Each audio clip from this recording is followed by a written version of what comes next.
Minkejja li l-ġurnal The Times ħareġ jirrapporta li jisem l-ekspettur Jonathan Ferris ma jissemmix fil-konklużjonijiet tal-inkjesta tal-Maġistrat Aaron Buġejja, jirriżulta li għal kontrarju ta' dak ir-rapportat, isem Ferris jissemma bi prominenza dwar is-suppost $1,000,000 Amerikan li qal li daħlu fil-kumpanija Egrant minn kumpanija fl-Azerbajġan, allegazzjoni li rriżulta li kienet iffabbrikata wkoll.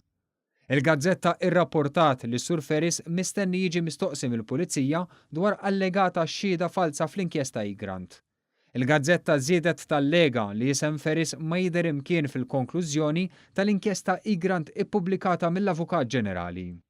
Madankollu fl-inkjesta indipendenti, il-Maġistrat Buġejja jsemmi lil Ferris dwar is-suppost $1,000,000 li jingħat li għaddew fil-kumpanija Egrant mill-Azerbajġan.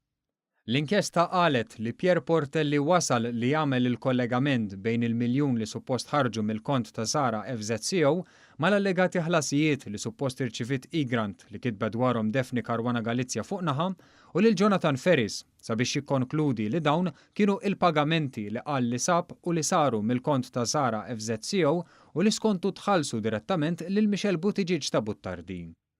L-inkjesta konkludiet li kemm ix-xhieda tal-impjegati tal-bank, jiġifieri tal-awdituri tal-KPMG u aktar importanti tal-Forensic Accountant Miroslava Milanovic ebda rabta jew pagamenti ma rriżultaw li saru.